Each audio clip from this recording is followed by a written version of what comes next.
right, good afternoon, everyone. I'm going to call this meeting to order. This is for the December 18th, 2017 regular meeting of the Board of Water Supply.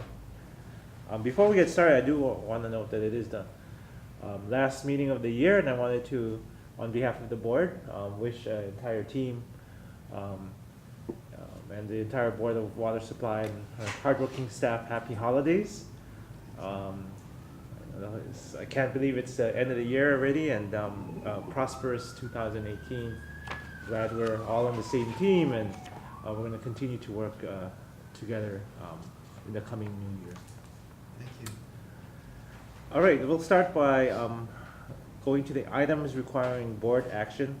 The first item requiring board action is the approval of the minutes of the regular meeting held on November 27th, 2017.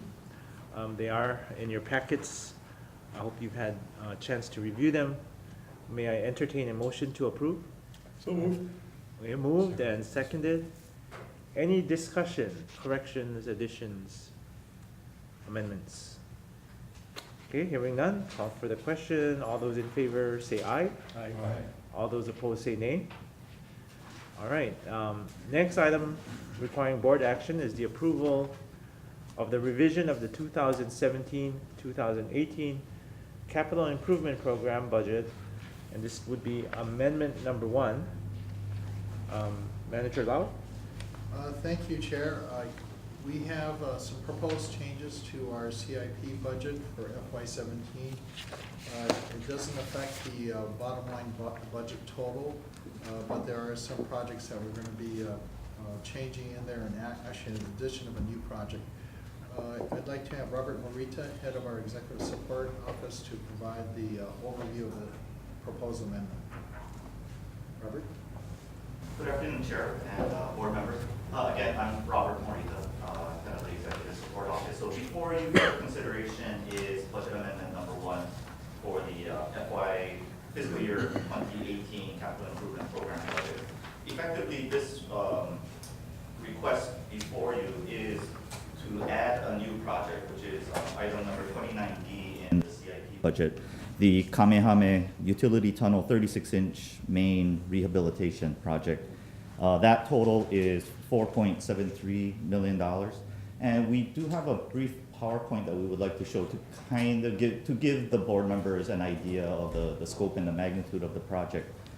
But as part of this budget amendment, it will not increase the total, the bottom line of the FY18 budget, but what we're doing is shifting some monies that are currently budgeted. The funding for the Kamehame project is actually coming from project number 46, the emergency generators at Kalihi Yard and Shaft, Halava Shaft, and Kunia Wells 1. This project, totaling $7.7 million that was budgeted in FY18, was really a contingency amount. The generator project was budgeted back in fiscal year 16, but at the time when we opened bids, the bids came under protest.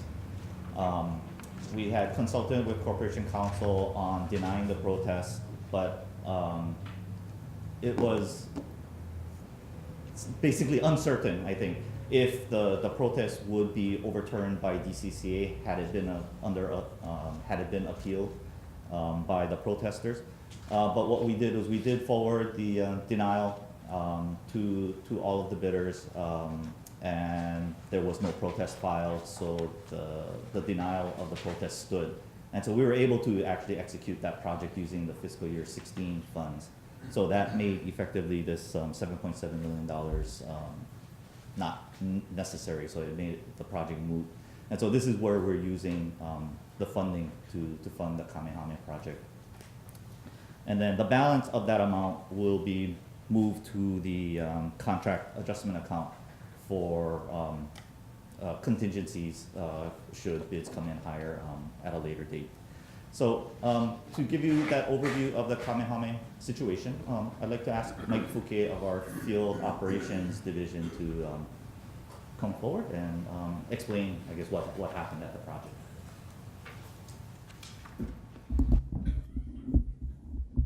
Good afternoon. Good afternoon, Chair and board members.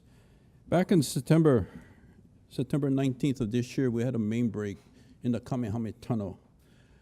Just for reference on this map to help you out, down here is Camilo Iki Elementary School. This is Kamehame Ridge, and this side is Kalama Valley. This is the tunnel that goes under Kamehame Ridge. It goes from the Hawaii Kai side across the Kalama Valley. And the main break we had occurred right about in here. You can see a little red dot. That's about halfway through the tunnel. Next slide, please. Okay, these two pictures are what we encountered in the main break. This is the piece of pipe that blew out. This here is shown in kind of dark area here. As I said, the main break occurred on September 19th of this year. The pipeline was installed in 1973. It's a concrete cylinder pipe with an exterior enamel coating on it. Next slide, please. This is the repair of the line. This little dark spot, it's not a main break, it's just a shadow from the light, but we had to install butt straps over the holes. And we ended up installing, I think maybe about 15 feet of butt straps, which is quite substantial. This is where the final installation, this is right in the middle of the tunnel, so we had a hard time getting all of our welding leads all the way inside that far. We subcontracted, or we emergency contracted the work with American Piping and Boiler. They had the expertise working in a confined space like this. They have the safety equipment here, which is an air monitor device like that, all in there, which made it, they knew how to work. They knew the precautions they had to take in there. Next slide, please. This is the condition of the pipe. This is not what we repaired. This is adjacent to the area we repaired. If you look at this pipe, it's fairly rusted, quite badly. By the way, this is next to us is a sewer force main, right next to us. This picture here is the underside of the pipe. This is not what we repaired. This is adjacent to what we repaired. And, you can see a lot of rust, and the pipe is deteriorated quite badly. Okay, next slide, please. Okay, this two pictures shows the relationship between our pipe and the sewer main. There's a sewer main right next to us. This is the sewer main here. Our pipe is here. This is the sewer main.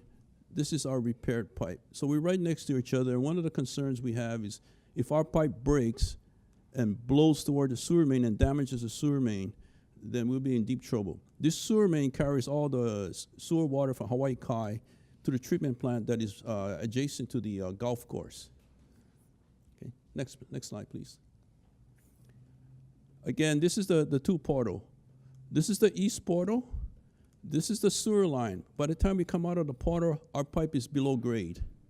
Likewise, on the west portal, the Hawaii Kai side, this is a sewer line, and our pipe is also below grade at this point. So, these are kind of issues we had to work because we had to take all of our equipment all the way in, halfway in, and that was the tough part because it is so deep. Okay, next slide, please. Okay, because you saw the conditions of the pipe, it's really, really bad. And this is a 36-inch main that gives us a lot of flexibility in operating our system. For example, if without this main, when we had a 24-inch main break in January of this past year, and we needed to move the water to Hawaii Kai, and if we did not have this main, we will not have the ability to keep Hawaii Kai, keep feeding water to Hawaii Kai.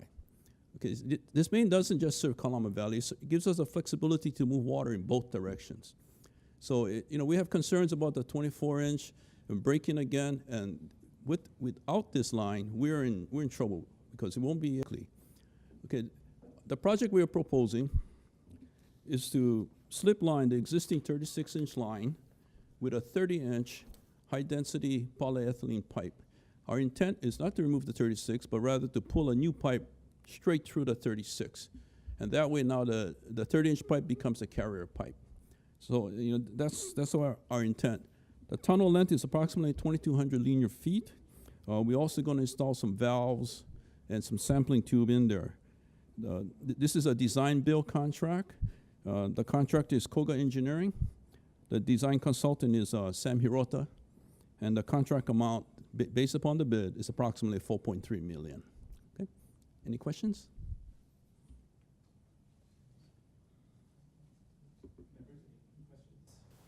for Mr. Fuki.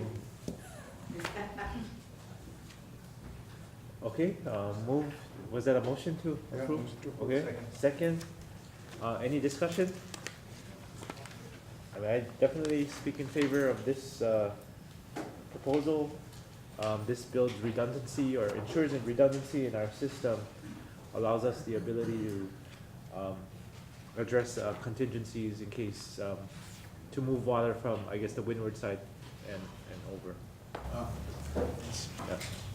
Okay, all those in favor say aye. Aye. All those in, opposition say no. Okay, motion carries. Thank you. Next, we're gonna move to the items for information. First up is the Board of Water Supply Financial Plan and Rate Study Update. And Blau? Thank you, Chair. As usual, we have Joe Cooper, our Waterworks Controller, and Mr. David Ebersol of CDM Smith doing the rate study and master plan project here to give you an update. We're doing this on a monthly basis, and we also have planned a water rate workshop with the board on January 5th of next year. It's going to be a very important meeting going forward. Thank you. Joe? Good afternoon, Chair and Diane, board members. I'm Joe Cooper, the Waterworks Controller. I'll be presenting the first part of this presentation, and then Dave Ebersol will present the second part. I first want to kind of start by giving you a summary of our fixed charges and our monthly charge. Currently, we have a flat charge of $9.26 per bill for all customers, regardless of the size of their meter or their water usage. This bill basically covers customer service and billing staff, meter repair and maintenance, meter reading and processing and mailing the bills. A monthly charge is a common practice within the industry, and it is also was noted in our 2014 audit that they would like to have a more clearly justified billing charge presented. And so that's one reason why we've incorporated it into our rate study. Currently, our billing charge provides about 7% of our annual revenues, which means that 95% come from water sales. So 95% of our revenues is directly related to how much water our customers use, and so has a very strong conservation message. There are several different types of costs that are included in monthly charges by the AWWA M1 manual. The first one is, as I discussed, customer charges, which relate to preparing the bill and customer service activities, call centers. The next are often related to meters, which costs relate to the cost to maintain and buy and service meters. Some monthly charges also have a capacity system. Larger meters can potentially put a larger demand on the capacity of water, and so can require more pipelines, more reservoirs, etc. So sometimes a factor of that is added into a monthly charge. And finally, some water agencies also include a minimum water allowance. So those are the four types of charges that are generally covered in a monthly charge. We at the Board of Water are focused on trying to maintain a lower monthly charge by just focusing on the top two, more directly related to customers and meter usage. And again, we can look here and we can separate through our cost of service study directly those costs that relate to each of these activities. We have customer service, which includes, as I mentioned before, customer care, billing and collection, a portion of our information system and computer systems, a portion of finance, and a portion of water resources. And likewise, meters often get costs from our backflow and cross-connection department, the meter shop, maintenance and repair, automotive, since we have to go out and read and repair meters, and our field operations. So these are the types of costs that we're proposing adding into our monthly charge. To give you an idea of different meters, this meter is a 1-inch meter. It's a smaller meter. Often residential meters are as small as 5/8 or 3/4. So this is just a demonstration. And again, this is on the right side is an 8-inch meter. You can see that it's a lot larger, and so requires more extensive equipment and is harder to maintain. We went through several ideas on how to allocate charges based on meter size. And the first one we went to was we looked at the AWDA capacity ratios, and they are listed here. In the second column from the left, you see kind of the industry standard, or the American Water Works Association capacity ratios for different sizes of meters.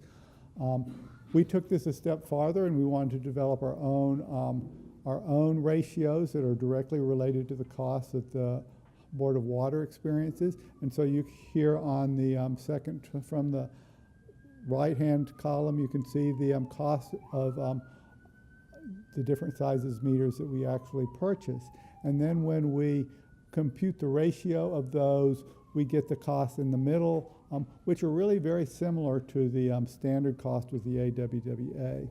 But the ratio is based on the smallest meter cost to divide, yes, the ratio, so the 3/4 inch is $86, and so that divided by 86 is 1, and likewise down the cost column. So it's based on, yes, the small meter being a ratio of 1. Then we wanted to take, and we took all the costs of those two categories that I mentioned before. The customer category is pretty much the same no matter what size meter you have. And so that's kind of, it's the same for all meters, and that cost is about $10 million. And so regardless of the size of meter you have, just to prepare a bill and to do all the things we need to do for one meter, we generate about $10 million a year. The meter sizes, the costs that vary by meter size is about $12 million.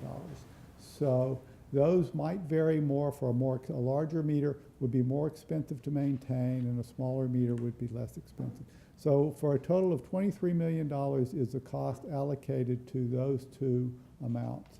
Do you have a question? I don't understand that at all. Okay. What do you mean that same for all size, meter sizes? So if I go back, Okay.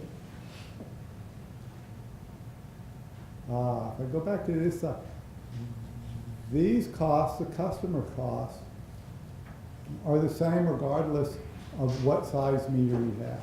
Okay. So for all our customers, those costs are the same.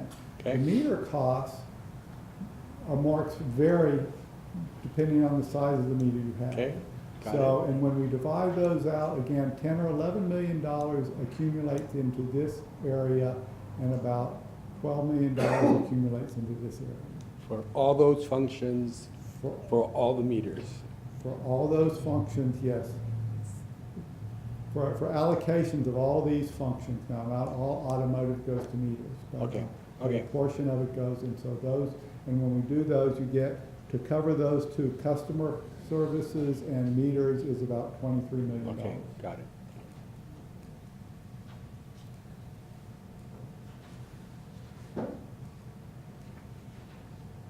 And so we could, the simple way to do it, and what we've done in the past, is we can take that $23 million and we can divide it uniformly by the 1.9 million bills we send out every year, and we would come up with a monthly charge of $12.05.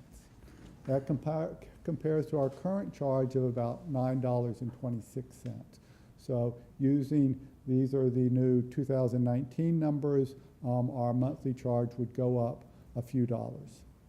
But again, this would be a uniform charge, the same charge for all customers regardless of meter size. Another option is that we can divide those costs up, and we can charge the $11 million and allocate that uniformly over the 1.9 million bills, and that comes out to about $5.60, and then we can spread the $12 million based on meter size, based on the ratios that we talked about earlier. And so when we do that, again, we come up with meter size, or these uniform allocations of $12 regardless of meter size. And we come up with, if we vary those charges by meter size, we come up with these. So for the smaller meters, it would be about $10.40, about $1.50 less per month for the smaller residential meters, and going up to almost $250 per month for the larger industrial or commercial meters. And so comparing to the $12 for the uniform charge. If we compare that to the average monthly bill, the average monthly residential bill is $52, so the $12 is about 23% of that, of their bill. And comparing with the larger commercial meter of 8-inch of over $11,000, $12 is less than 0.1%, or about 0.1% of their bill. So that's a uniform charge and how it affects the monthly bill for different customers. If we use the meter charge, vary it by meter charge, again, you can see that the customer charge comes down a little bit. It's still about almost 21% of the average monthly bill. And the larger meters, on the 8-inch meter, it rises to about 2% of the average monthly bill. And the other meters are somewhat in between 4 and 6 inch, and 3, 4, and 6 inch are about 1.5%. So that's just basically the two options that we are presented with on how we can allocate our monthly charge to our different customer classes. And at this point, again, as the manager mentioned, we have a budget workshop planned for early in January, and we'll be, asking for your input on ways we should go and ways we should proceed with developing our rate structure going forward at that workshop. At this point, we're here to give you this information and to answer any other questions that you might have about it. Yes? It doesn't seem very material, the differences. I don't know, after going through all that, $2 and $1. Yeah, remember that the fixed charge represents only 7% of our total annual revenue, so it really is not talking about a large amount of money. Yeah. How it's allocated to different types of customers. I mean, to go through all that for such a small amount of money. And I think we're trying to follow, and AWA has this cost of service model where you're trying to allocate the cost to the customer classes that use it. And this is just one other reflection of that. We're going to allocate cost, and try to achieve cost of service regardless. And this is just one way that some people might feel is more equitable or fair. But again, we're collecting, it doesn't really affect the amount of money we collect. We're collecting the same amount of money regardless. It's just which customers pay for it. This information was shared with the Stakeholder Advisory Group meeting on December 7th. I guess next up is Dave Ebersol from CDM Smith on the next section of the presentation. So fixed charges we did get some feedback, and I'll let Dave actually share what the stakeholder group felt about that. And we also talked about the 10-year revenue projections, kind of leading toward discussions on long-term financial plan. Dave? Okay. Thank you, Joe. Good job. Joe, don't go far. You're right here. Yeah, he'll go right to his seat. Thank you. Good afternoon. Why don't I continue on with then the 10-year revenue requirement? Well, sorry, Ernie asked about, to summarize what the stakeholder input was, so I'll start there. When we started talking about the issue of whether that monthly charge should vary by meter size or stay the same, we had that initial conversation with the stakeholders a couple of months ago. And they had a lot of confusion about what costs were trying to be recovered through this charge. And so we came back to them with the detailed analysis that you saw, so that that level of detail was really based on a request from the stakeholder advisory group to dig into it and really help them understand at a deeper level. After seeing it, they looked and said, wow, it seems like this makes sense. Like varying the charge by meter size is in better alignment with the people that are causing the costs to happen, and so recovering it that way made sense to them. Thank you.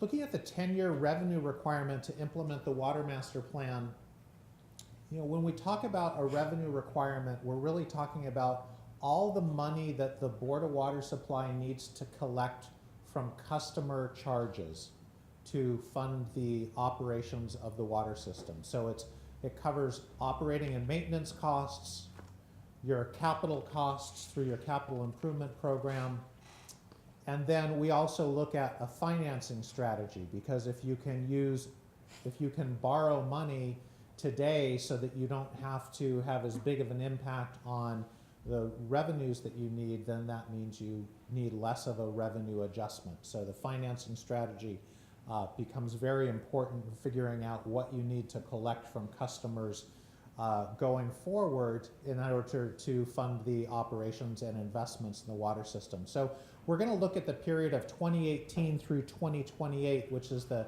10-year financial modeling period that we're evaluating. And I'd like to step through each of these three areas with you.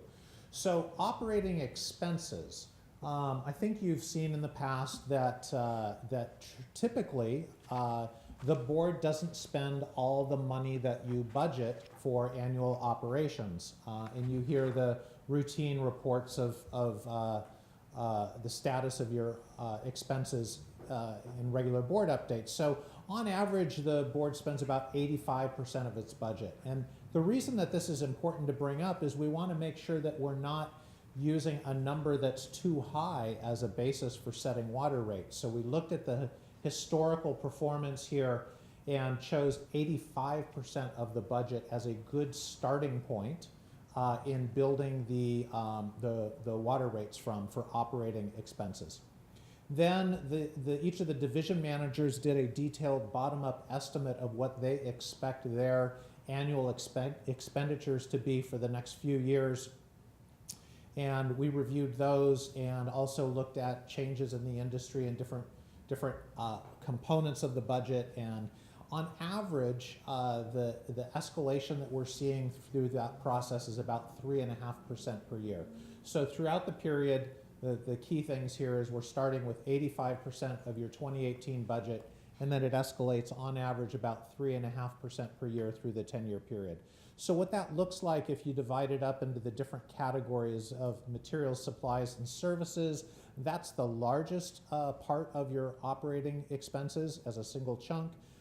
You can see fixed charges on top of that. That consists primarily of electrical costs plus your employee benefits and retiree costs. And then personnel on top of that. Equipment is the thin sort of grayish line. And then we've shown a CIP implementation allowance, which is basically 1% of your construction cost. We've shown it separately here to point out that the recognized importance of implementing the CIP and a commitment of resources to be able to do that. So over the 10-year period from 2018 to 2028, we expect the operating expense forecast to go from $137 million in 2018 to $197 million in 2028. Again, an increase of about 3.5% per year. So that's the operating and maintenance cost portion of the revenue requirement. The next is the capital improvement program. And you have had a lot of input along the way into what that looks like. In particular, if you'll recall a few months ago, you had the opportunity to evaluate a number of different scenarios for how quickly to replace the BWS's pipelines, this being the major driver of changes in the capital improvement program. So what you're seeing here is the period of 2018 to 2045, and the current number of main breaks per year is shown by these yellow diamonds. In the most recent year, there were about 340 main breaks. Modeling that we've done, if we then went to increasing replacement of pipelines up to about 21 miles per year in the period of the next 10 years or so, ramping up to that number, then modeling we've done, we would project main breaks to continue to rise a little bit as that ramp up happens, and then you'd see the benefits of that additional investment, and main breaks would be projected to then decrease out into the future. The annual spending in terms of on the total capital improvement program, including water, mains, and all the other facilities, would rise to about $250 million per year in about 2027 and then start to level out. These are uninflated dollars, and so I'll show you the results of the inflated dollars as we move forward. But that's the input that you provided, was to follow this scenario. And I think the rationale behind it was it had a much closer alignment to the goals of the Water Master Plan, and took into consideration the need to focus on reducing main breaks. So if we look at then the 30-year capital program in inflated dollars, you can see the PL2 that you just saw on the previous slide is represented by this black line right here. And now what we've done is we put in the actual capital projects that would go with this. So everything in this is the 30-year period of the Water Master Plan. This is the 10-year financial modeling period that we've been talking about.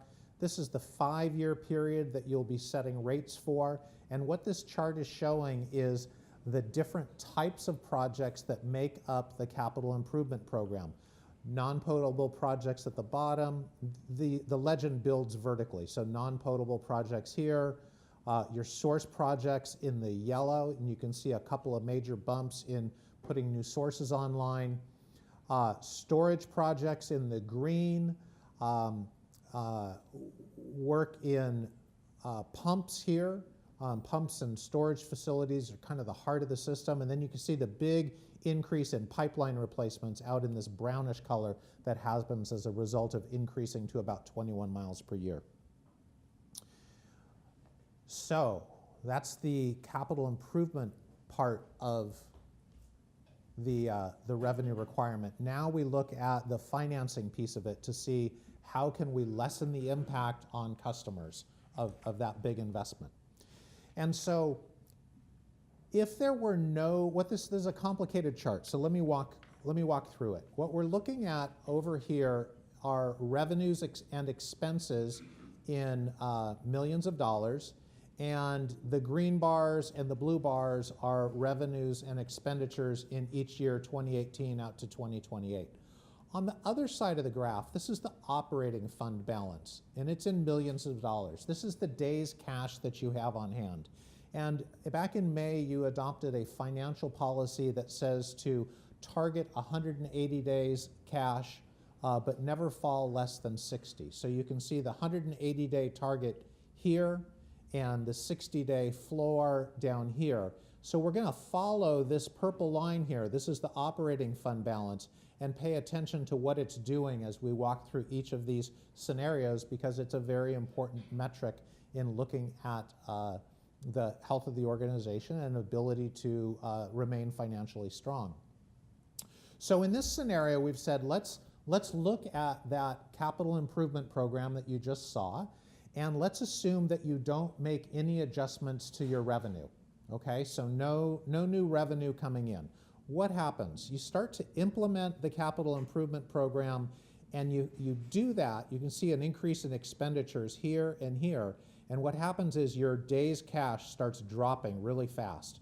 And pretty soon, you don't have any more cash to spend. And so you just kind of hold your days cash at zero. And you can see there's no new revenues. The green bars stay flat. And the blue bars, your expenditures, while they did jump up a little bit, as soon as you ran out of those reserves, you had to hold them equal to your revenues. And so basically it leaves you in a situation of not being able to implement the capital improvement program and needing to scale back on those objectives. So you see that when you look at the detail up at the top, no revenue adjustments. The cash funded capital program, you can see it starts to go up to 117 million, but then it drops back down and you have to gradually continue to reduce your investments in capital in order to fund your operations. And keep in mind that your operations costs are escalating at about 3.5% per year. So that's what happens under this scenario. Not a good way to go. So what if we take another viewpoint? We say, well, let's adjust the revenue then, and let's do it when it's needed to fund the capital program. So these changes are going to be tied to the capital expenditures. And let's assume for a moment that we do it all in cash. Okay? So what's happening here is, you see for the first couple of years, you start to draw down your operating fund balance, and then when it drops below 180 days, the revenues are increased to bring it back. Let me show you the numbers. So as I said, it holds steady, and then in 2021, when it drops down low, you need more cash to fund your capital program, so there's a big 25% revenue adjustment. And in 2022, there's an 18% revenue adjustment. And then you don't need anything for another couple of years due to the timing of the capital expenditures, so it stays pretty low. But then in 2025, to fund the capital program, you need another big increase of 14%. And then it drops to 0 the next year, and then up to 14, and then to 11. So cash-funded capital expenditures, you can see those here. This is consistent with the capital improvement program that you saw in the previous slide. There's no bond issuances. We're not using any financing. If there's a good news in this story, it's that your debt service coverage ratio goes really high to up over 10 because you've got all that cash that you're collecting. Well, that's really a difficult situation and certainly highly impactful on the customers. So how do we use borrowing to affect a better outcome? And that's what this third example shows. Here, what we're looking at is just timing the bond issuances. They start off in 2021 to be 50% of your cash, like 50% of your CIP. So 54 million in cash, 54 million in bonds. And then we increase them to go as high as 75% of your CIP. And you can see that that has a big benefit to the revenue adjustments, right? They're not 15 and 25%. Now they're ranging between 1 and about 8.5%.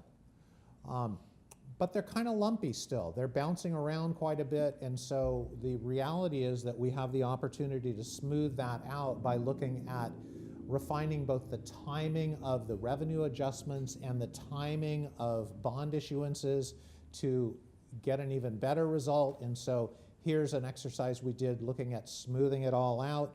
You can see as you spend down cash that you have currently to get down to the 180 target, and then we really focus on trying to maintain that 180 days cash. We start bond issuances. Here, what we've done is we've moved the first revenue adjustment up to 2020 instead of 2021, and it's a 2% increase. And then the first bond issuance is in 2021, and you can see the timing and amounts of those bond issuances change a bit to try and smooth out these revenue adjustments as much as possible. So that's accomplished at the same time maintaining the debt service coverage ratio above the requirements in your financial policies and bond covenants. So that's, if we look at all that and summarize it in one place, you can see the blue line is the cash-only example. The orange line is when we added in bond issuances, and then we went through that smoothing process, which is the gray. In the cash-only example, the cumulative increase in revenue requirement was 115%, and you can see that all of your capital program through that 10-year period is funded in cash to the tune of about $1.7 billion. If you add in bond issuances, the cumulative increase drops dramatically down to about 45%, and you see about a 50-50 mix between cash and bonds both in the order of a little under, between $800 and $900 million.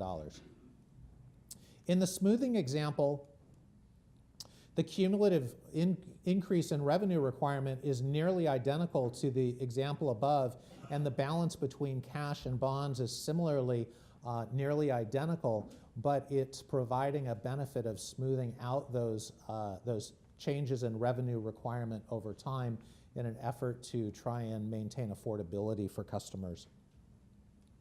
So when you translate this down to the 5-year change in revenue requirement that would be necessary in the 5-year rate setting period, that's about 12.5% in that 5-year window. Any questions?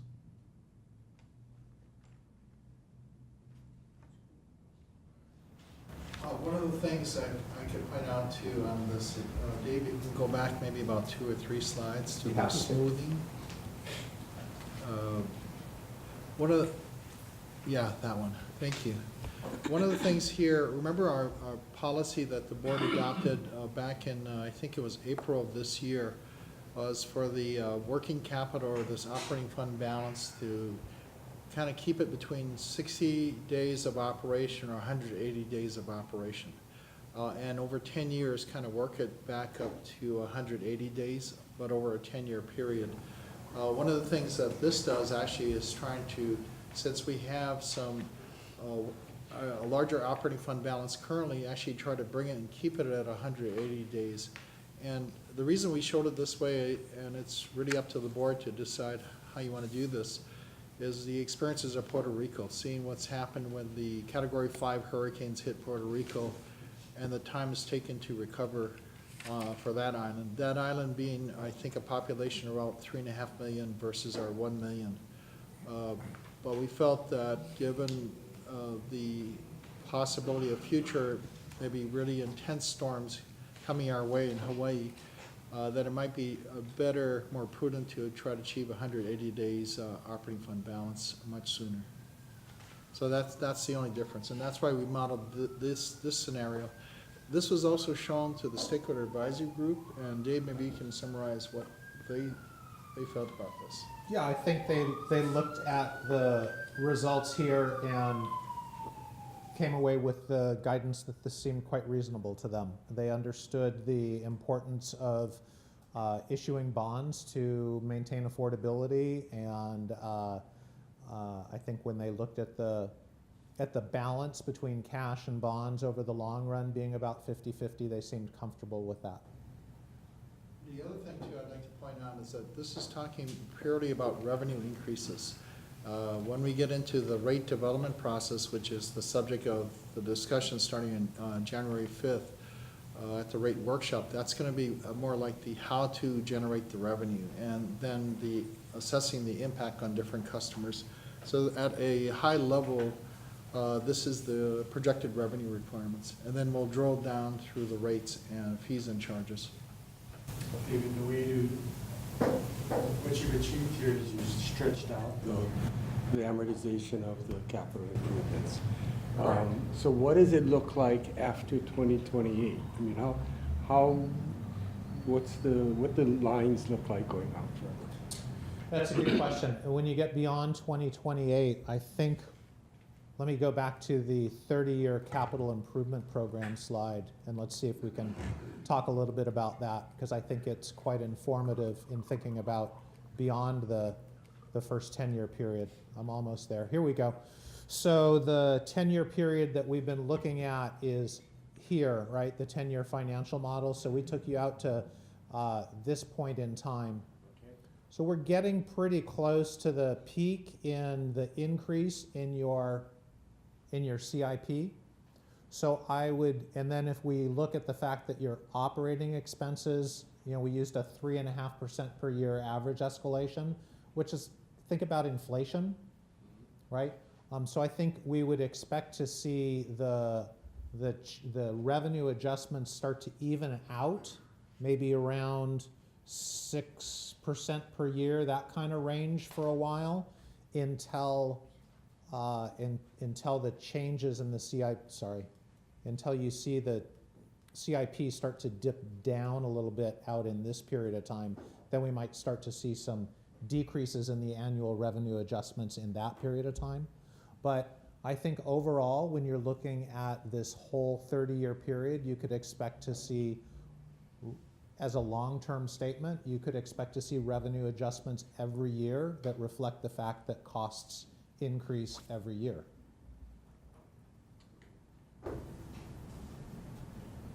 So what we're trying to achieve here, I think, is more uniform incremental increases in the water rates. And if we can keep that up and not go to a really long period of no rate increases, then we won't have to do catch-up rate increases. So we did have a permitted interaction group meeting on this last week. And I think in line with the stakeholders advisory group, I think the preferred scenario would be the smoothing of revenue adjustments, if I recall correctly. Yeah, I think that's And this, was discussed. yeah, and this addresses the need to ramp up, addressing the problem of the water main breaks. So we're gonna ramp that up, and the PL2 is one of the most aggressive strategies to address the main breaks, to update our infrastructure, while at the same time keeping rates affordable, keeping increases under control.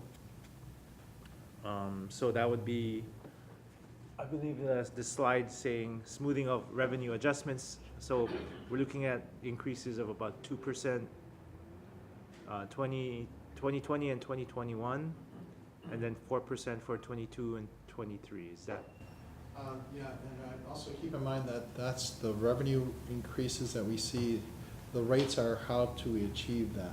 And that's going to be the art of rate making here, is what kind of fees and charges that we want to implement, that the board feels comfortable moving forward. So, but I think this is a very good way to kind of project forward what our financial needs are. We know what our long-term capital needs are with the 30-year capital program. This actually is a very good tool of trying to look at the financing of that program. So we don't need a decision today, right? This is information only, Okay. board members. We want to keep you informed. Okay, so even, for example, this scenario, I know we kind of had a consensus on it, on soothing of revenue adjustments. The actual revenue adjustment, the 2%, 2%, 4%, 4%, 4.5, that's not set in stone, right? We can adjust those as well. Yes, Chair, that's true. The idea that we would always, now that we've, and we're going to bring before the board the 10-year long-term financial plan, which also looks forward even to 30 years with less certainty, but develops different scenarios for the long term, that plan can be updated periodically going forward. But also just trying to keep two things in mind here going forward, that we have the long view on our operations and our capital improvement program. We also have the long view on what it takes to finance it, because BWS has to be financially self-sufficient. So I think both together are good foundational pieces for the board's decision-making. Okay, good. So I think this is good information, and I think, did you want us to just study this over the next month or so in preparation for the workshop next month? Yeah, that would be great, Chair. And also we'll be working on getting the agenda out for the rate workshop ahead of time and get that to the board. We're also looking, we're very close to getting the long-term financial plan draft, so we'll try to get that out in the next month or so. Thank you. Yeah. Members, any questions this time? If not, just let us know. All right, thank you, David. Thank you. Thanks, Dave.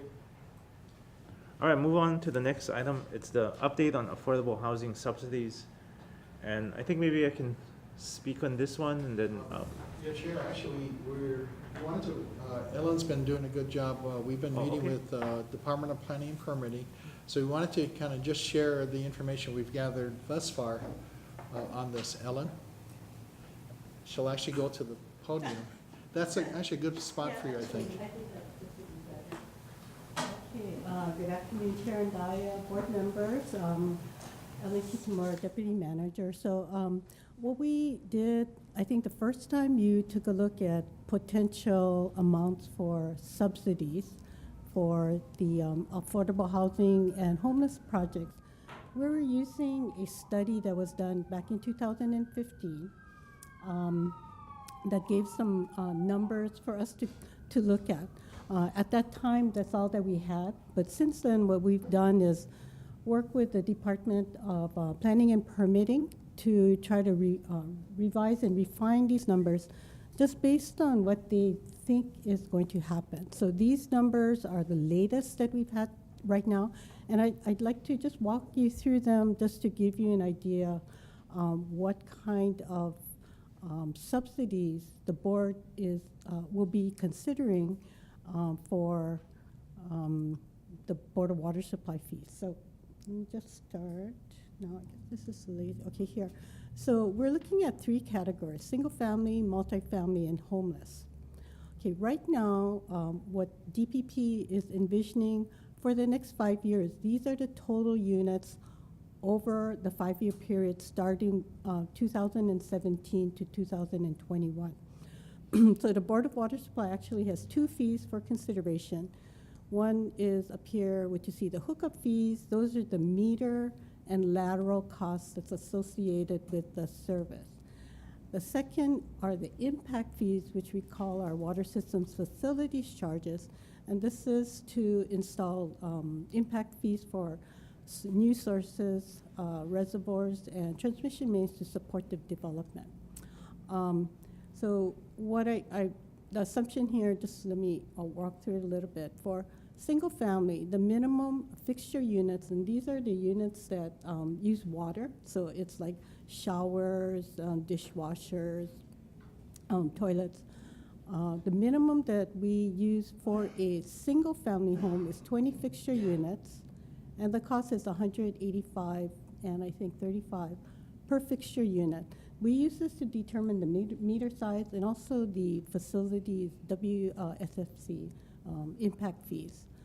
What I did is just assume our smallest size, which is a 3/4 inch meter and a lateral, and this is the cost for the single. No.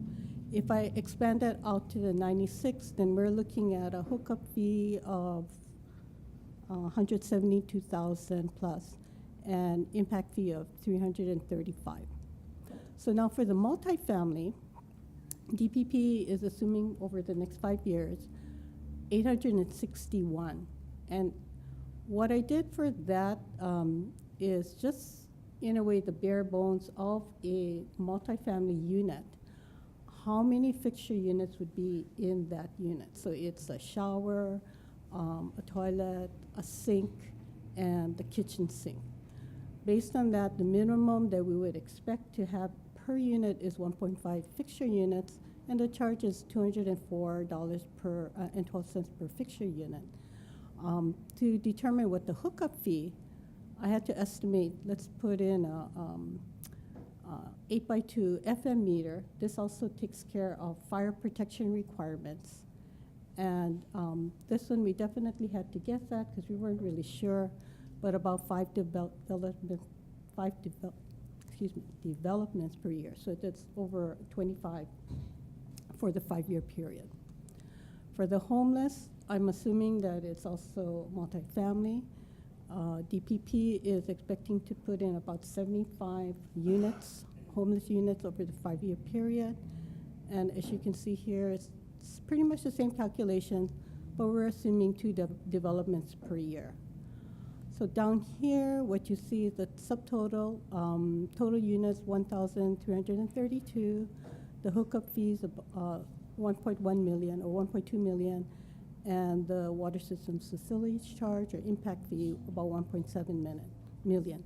So total 2.9 million, and if we just average it over a 5-year period, it came up to be about 582.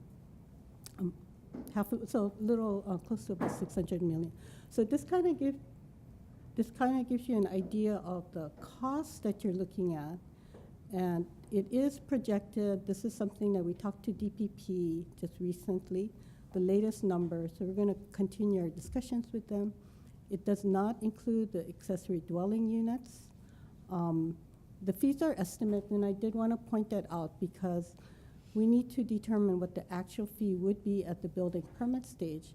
The reason why I say that is for the multifamily unit, we're not taking into consideration anything else except what's in the unit. So, for example, when we're looking at Kahauiki Village, they decided to put a laundromat. So, you know, you have washers, you have a sink in there. They also have a community center. So those are all considerations that we are not going to be able to make any kind of determination on until we see what the plans say. But then this does give you an idea of the kind of numbers we're looking at. I also wanted to point out the water systems facilities charges are based on $1993. And we are looking at that to see if that should be updated. Next slide. So I just wanted to let you know what else we're doing. So we're continuing our conversations with DPP, mainly Harrison Roof. Their numbers are changing, so anytime, they're well aware of what we're trying to do. So they're trying to give us the new numbers so we can actually update that information and get it to you so you have the latest information. Talking about status of project, and I think one of the other things is the management of this affordable housing initiative. What I wanted to point out is we need to have them verify that this is affordable housing, this is a homeless project. And that is information that they need to send to us to certify, so when they apply for the building permit, that we actually know that it's eligible for the waiver if that is something that the board desires. We are also getting status on the bills 58 and 59. 58 is the affordable housing requirement, and 59 is a companion bill for Bill 58, which talks about the housing incentives that the city is considering for the affordable housing. We have meetings set up with Councilmember Pine, because both bills will be going through the Zoning and Housing Committee, and also with Councilmember Monahan, because he is the budget chair. Another meeting that we're setting up is with the Department of Land Management, Sandy Fund, because she will be able to give us an idea of the projections that she's looking at for her development for affordable, but mainly homeless housing. So let me just go back. So this is the latest information that we have.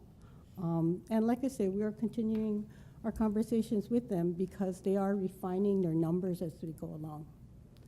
So any questions? That's the latest. I thought this might be helpful for the board's discussion today. Okay, thank you. I just want to clarify one thing. Water systems facilities charge. If I heard correctly, when the mayor was here last month, I think he mentioned it was just the hookup fees that he's looking at. So I don't know if the WSFC column is on the table here. We could, I guess, but. That is correct. I think the mayor specifically clarified his point from his previous meeting last month. Hookup fees. That was more, yeah, not the water system facility charge, or more toward the hookup fee or installation charge or connection charge. So I think maybe what we can do is like to update the board maybe on kind of what maybe what we see as the timeline in this, because I know it's been kind of lingering for a while. But the way I see it, it's basically 5 steps. First is sizing up the proposal, which we now have. I think until last month when the mayor visited, we didn't know how many units, we didn't know whether it was the water systems facilities charge or just the hookup. Now we have a better sense of that, and especially now that we've met with DPP. Second step would be to approve and prioritize various subsidy requests. There are other subsidies I think that we will need to consider. And I think that's going to occur in our workshop on January 8th. Actually, it's switched to January Oh, January 5th, okay. And then the third step would be budgeting for it. And that's gonna occur April 2018 and during our budget workshop. And then as required by the rules, we go to public hearing and, and again, for matters of transparency. That's in May 2018. And if everything goes smoothly, I think as far as the program, affordable housing subsidies program, we may be able to start July 2018. Yes. I think the major problem here is, should our existing customers be paying for this? Yeah. I mean, that's their money per se, it's not our money. I mean, Yeah. even though it's for the homeless, I mean, it's a great, everyone wants to help the homeless, but it's actually the people who are already paying the money, or it's the customers' money that we're using to fund this. I mean, that's the hard part, I think. Yeah, it is hard. And that's again, we don't have to decide today, but we can't keep. I do think there's a step missing. Okay. And I think we have to make the policy decision that we're gonna do something or we're not gonna do something. I would love to make that policy decision in January as to how far we do. If we say we are, then how far we are will depend on the detailed conversation. Yeah. But I think we need to make the policy decision one way or the other. Yeah. And I would really love to make that policy decision in January, so that we can January, we can meet your timetable. Yeah. I think it is, well, the intention, I think, was to have that policy decision made in January. And there will be other subsidies that we have to talk about and discuss and make some decisions on. But all this information, and we may have updated information before then, I don't know. Possibly, we continue working. Yeah. But I think this is just to make sure everyone's prepared, for those discussions. Any other questions, or is there any more information that we might need to make those kinds of decisions? Over the last few months, we've had several updates on the different subsidies that we currently provide. But to move on in the rate making process, we do have to make some decisions, and if we can spend the next few weeks looking at the information that was provided to us and thinking about where we want to go, I think we'll be in good shape. Chair, if any board members during this intervening time before our January rate workshop, if you have ideas of more information you'd like to see, and hopefully we can work on getting that information before the workshop in January. But I think Member Soon is correct, and Chair, you're correct. In January, the intent at the rate workshop was to actually make some decisions on future direction, at least on a preliminary stage of decision making. Okay, yeah, I think we're in line with that. Members, any questions, comments? Okay, if not, move on to the next item for information. This is a status update of groundwater levels at all index stations, and Chair recognizes Barry Usugawa. Thank you, Mr. Chair and members. So there's still one aquifer index well in low groundwater status for November. That's Honolulu. It's been in caution status since June, but because of the monthly pumpage has dropped to about 134 million gallons, and because we had a fair amount of rain, about normal rain for the last 2 months, our 5-month moving average is 87%, but for November we're right at normal, about 107% of normal. Because of those rains and the lower pumpage, our head levels are starting to rise again, which is typical for the winter months. The National Weather Service is still forecasting a La Nina condition that will result in above normal rainfall for this winter and into spring of 2018. That's my report. Any questions, members? Okay, thank you. Next item is water main repair report for November 2017. Chair recognizes Mike Fouquet. Good afternoon again. During the month of November, we had 22 main breaks. The most problematic main break we had occurred on November 2nd, Nimitz Highway. The break did not occur on Nimitz Highway. It occurred Mackay of the intersection of Nimitz and Alakava, right next to the harbor. This was problematic because we ran into petroleum products in the soil, so we had a hazardous material condition that we had to take care of. We had to, for example, all the excavated material had to go into the bin. We were right next to the ocean. We had to wait for low tide.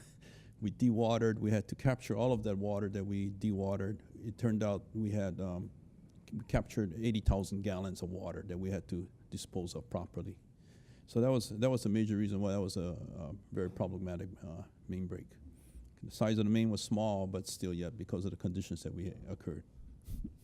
Okay, a leak detection team surveyed 66 miles. They found 7 leaks that was repaired before anything major occurred. That's it. Any questions? Members? Okay, now thank you for the report. Okay, I think we've reached the end of our agenda for today. Is there a motion to adjourn? Okay, moved, seconded. All those in favor say aye. All those opposed say nay.